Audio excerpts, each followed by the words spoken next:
इस शेयर से मैंने कमाया 58% रिटर्न। सिर्फ 28,000 इन्वेस्टमेंट से 16,000 का प्रॉफिट निकाला।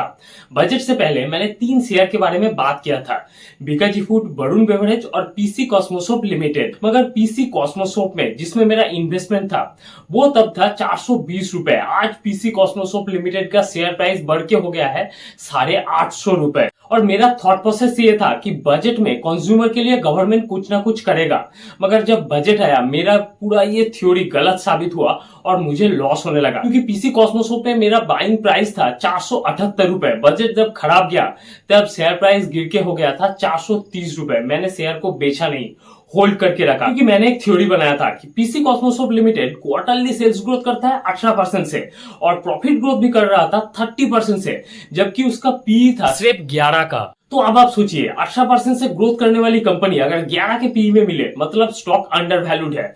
मैंने इसी थ्योरी की वजह से स्टॉक को होल्ड करके रखा और जैसा मेरा थॉट प्रोसेस था बिल्कुल वैसा ही हुआ। 18% से ग्रोथ करने वाली कंपनी 11 के पी में रह नहीं सकता था। जैसे क्वार्टरली रिजल्ट में 18% का ग्रोथ आया और प्रॉफिट ग्रोथ आया, शेयर प्राइस बढ़ने लगा, ईपीएस भी बढ़ा और पी भी बढ़ने लगा। और जैसा मेरा टारगेट था 750 का, वो टारगेट मैंने अचीव कर लिया और फाइनली मैंने प्रॉफिट में शेयर को बेच दिया है।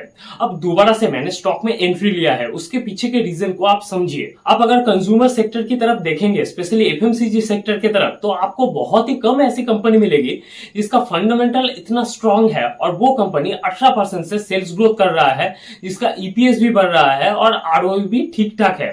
तो इसलिए मेरा मानना है अगर आने वाले 2 क्वार्टर तक पीसी कॉस्मोसोप लिमिटेड अगर दोबारा से 18% का सेल्स ग्रोथ दिखा पाता है तो शेयर प्राइस कम से कम यहां से डबल हो जाएगा। देखिए, company mainly laundry soap, detergent powder और डिश वॉशर सेल करता है। किसी भी एफएमसीजी कंपनी को एनालिसिस करने के लिए उसके डिस्ट्रीब्यूशन चैनल बहुत इंपॉर्टेंट होता है। तो कंपनी के पास टोटल 500 डिस्ट्रीब्यूटर है और करीब 1.5 लाख दुकानों के साथ, मतलब रिटेलर के साथ कंपनी बिजनेस करता है।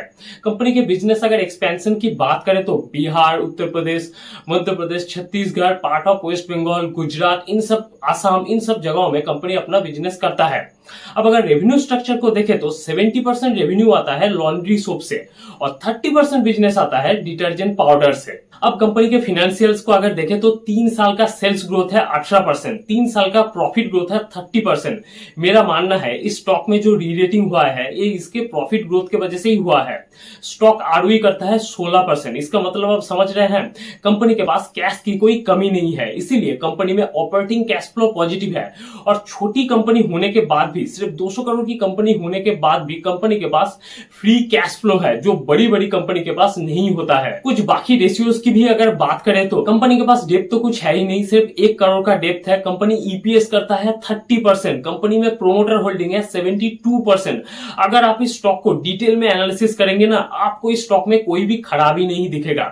और मैनेजमेंट एनालिसिस की अगर बात करें तो मैनेजमेंट बहुत स्ट्रांग है, जनरेशन बाई जनरेशन कंपनी को चला रहा है और कंपनी को बहुत अच्छे से ग्रोथ भी कर रहा है। इसीलिए मेरा मानना है शेयर प्राइस यहां से भी बढ़ेगा अगर कंपनी में सेल्स ग्रोथ आएगा तो।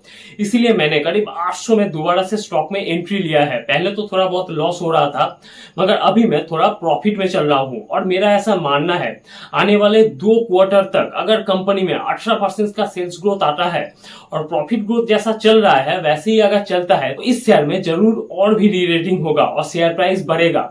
और मेरा पर्सनली ऐसा मानना है स्पेशली इसका ईपीएस जरूर बढ़ेगा और पी तो और भी ज्यादा बढ़ेगा। तो मेरे हिसाब से आने वाले 6 महीनों के अंदर इसका शेयर प्राइस होना चाहिए, अगर सबसे कम भी माने तो 1400 रुपए और सबसे ज्यादा अगर माने तो 1600 रुपए या फिर उससे भी ऊपर जा सकता है।